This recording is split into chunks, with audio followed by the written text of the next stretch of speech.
everybody. I'm back. Did you miss me? Maybe. No, a little bit. I don't know. Okay. All right. Yeah, week 10. Week 10. Can you believe it? It's flying by. It's just so crazy. Okay, so okay. Starting with the midterm, it's like it takes me a second to remember what I want to say to you. Okay, so starting with the midterm, did you survive?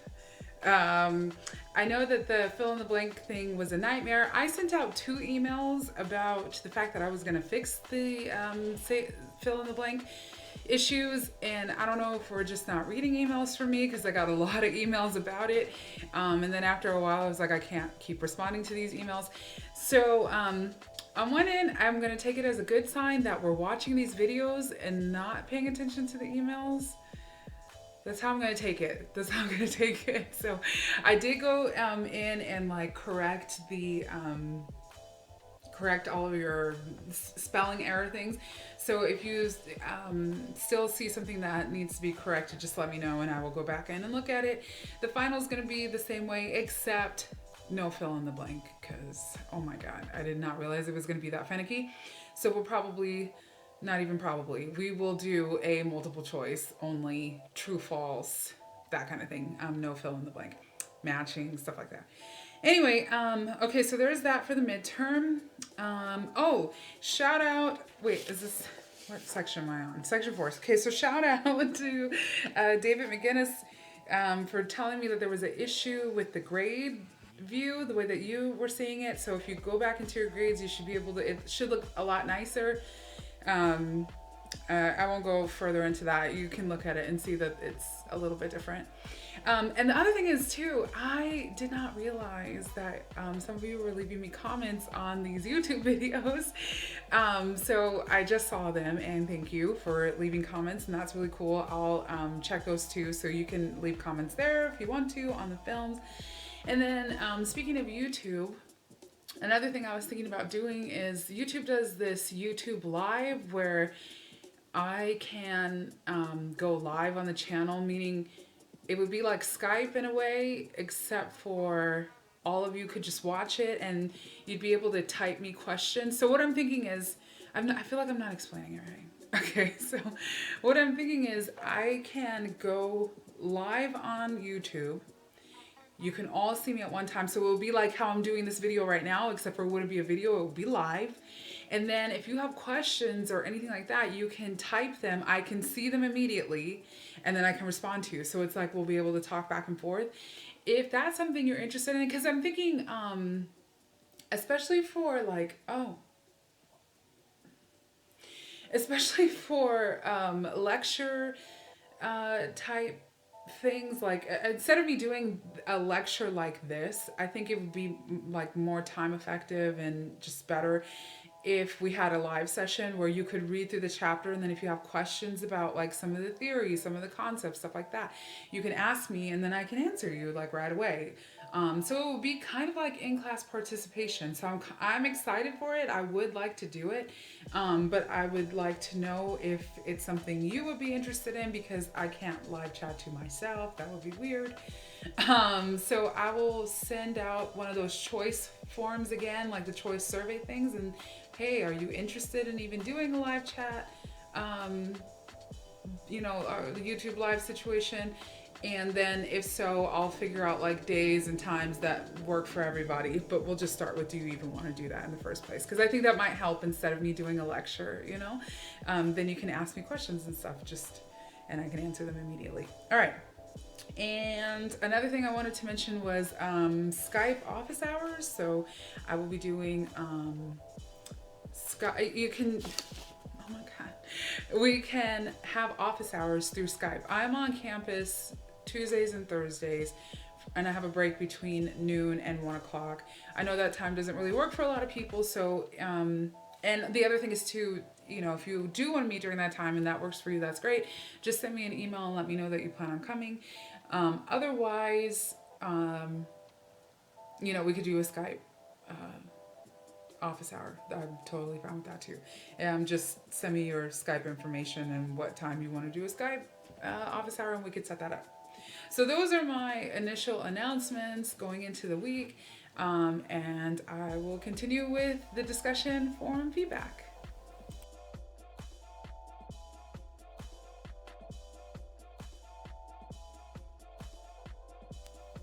Okay, so some feedback on the discussion forums.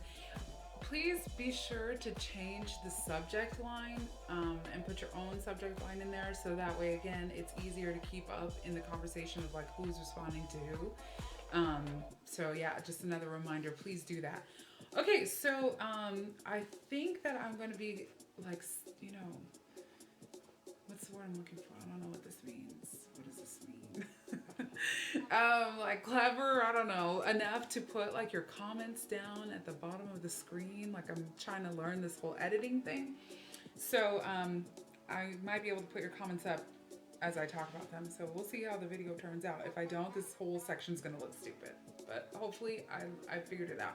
All right, so I'm gonna start with the change discussion forum. So I believe her name is actually Saul, but I've been saying Saul. I don't know. Let me know. Okay, so you brought up a point about changing. You said, in my opinion, I think people can really change, but some people appear to have changed when in reality they haven't. It's just that their life circumstances have. And then you were very vulnerable to share that you used to steal when you were little, and that you stopped because you almost went to juvenile hall. But I think you were also saying like sometimes you still have the urge to steal, but it was your experience at juvenile hall that like stops you from stealing. So I can see your point to that.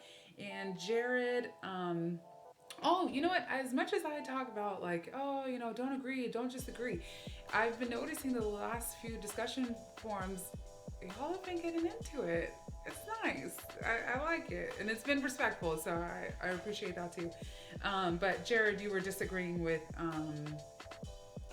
Josh about, you know, you were saying that a person's environment plays a huge role in whether they're going to change or not.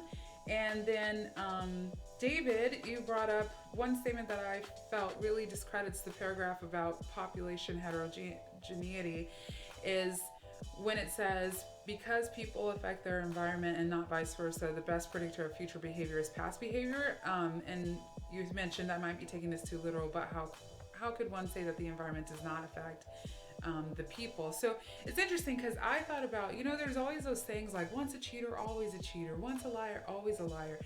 You can't teach an old dog new tricks. And, you know, some people really hold true to that. I'm curious, do you believe that? Do you think once a cheater, always a cheater?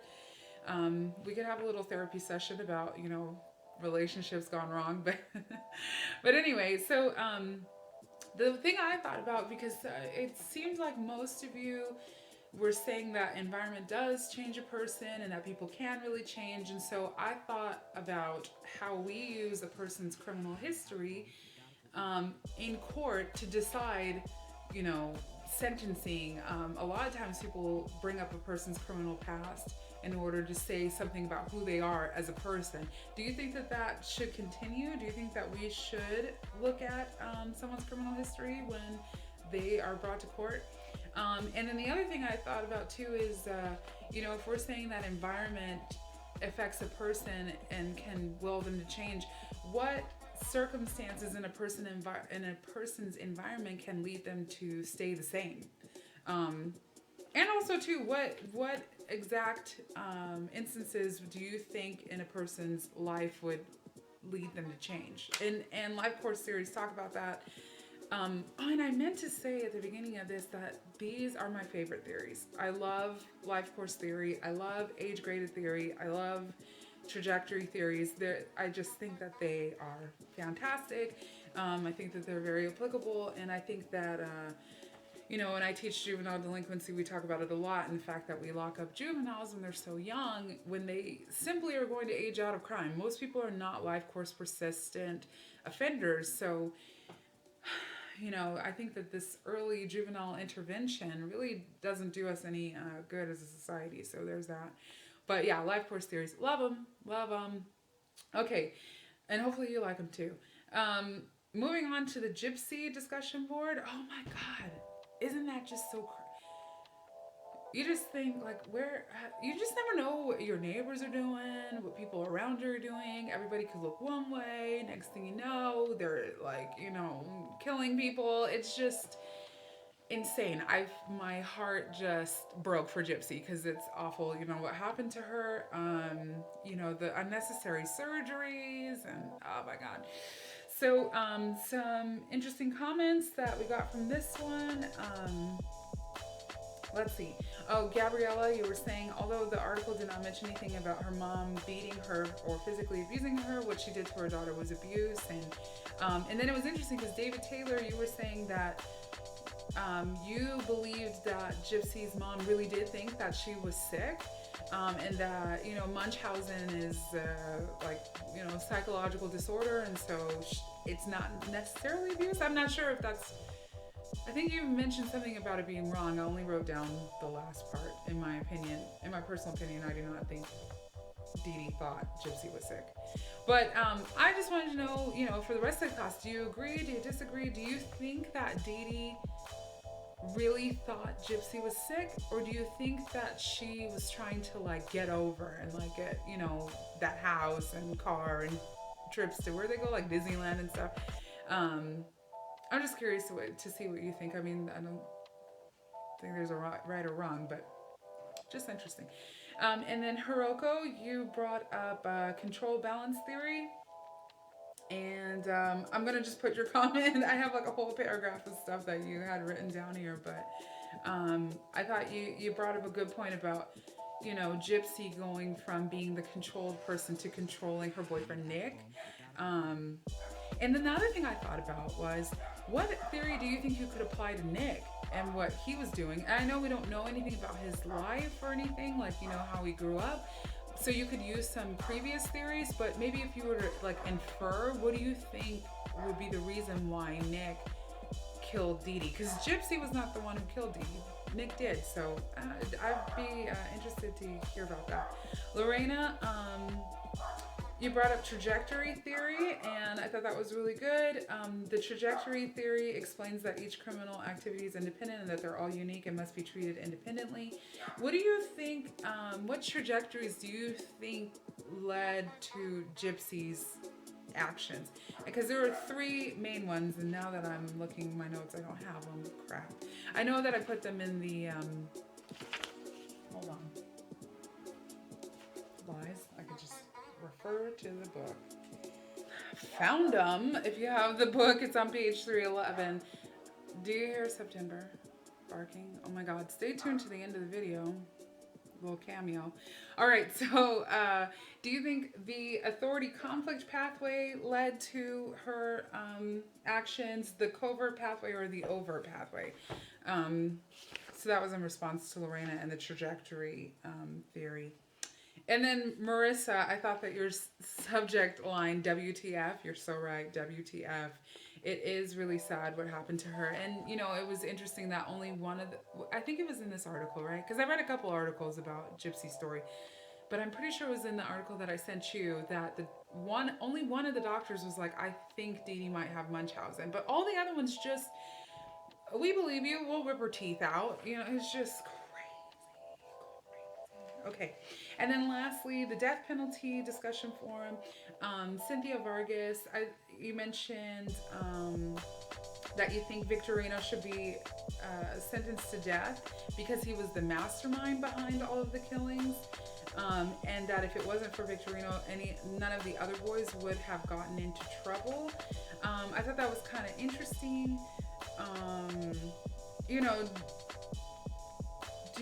Do you think? What's the question I'm looking for? Do you think, according to life course theories, because these other boys had traumatic pasts and histories too, that Victorino was the only thing that led them to being delinquent? I mean, weren't they squatting in the house when he was in jail? I don't remember, but I think that was the case. But I thought it was interesting that you brought up because he was the mastermind, that's why, he deserves the death penalty, because he is the person who did it. And then there was a great exchange between, I think Gerardo answered to you, Cynthia, him and Jared, and everyone go check out Gerardo's questions because they were the questions I had in my mind as I was reading the. I think they were responding to you, Cynthia. So check out their responses. And finally, Saul, you mentioned, or Saul. Is it Saul or is it Saul? Gosh. Okay, additionally, this situation reminds me of the pleading insanity cases where people received a reduced sentence or no sentence at all because their crimes were, they were considered insane even though they weren't. And you know what I thought about was the Twinkie defense. It's like one of the most famous insanity defenses. If you've ever seen the movie Milk about Harvey Milk, he was one of the first openly gay councilmen in San Francisco, and he was killed by the police chief. And I mean, this guy just walked into his office and shot him. And when he went to court, he argued that he ate too many Twinkies and the sugar rush drove him crazy, and that's why he killed him. And here's the thing, do you think people believe that? They did. They did. And I don't think he was sentenced to anything. I think he might have done a little bit of time in like a mental institution, but he was not charged with murder. So interesting stuff. I had a question about that too, about the insanity charge, but do you think that a person's abusive past can lead to mental and psychological disorders? And then if so, do you think that that should be considered a viable reason for someone to be found criminally insane? So I think about, did we watch Centoya's story in this class? Let me check. Okay, as far as I can see, we didn't. Never mind. All right, but there was a young girl, there's a documentary I show about her in my other classes about how she committed a murder, and yeah, not gonna make sense because you haven't seen it. So that is it for my my commentary. Oh, if you chose a theory and you're looking at your score, like I'm still scoring them. I'm trying to, like score as I go. But be sure that, you choose a theory for the death penalty one. I saw that there were quite a few people who hadn't chosen one, or, don't just say like, I would choose, I don't know what theory you're applying to this. I would choose age-graded theory or whatever, and then give examples to back it up, not just a choice of theory. All right, well, I hope that we have a great week, and if you're interested, stay tuned.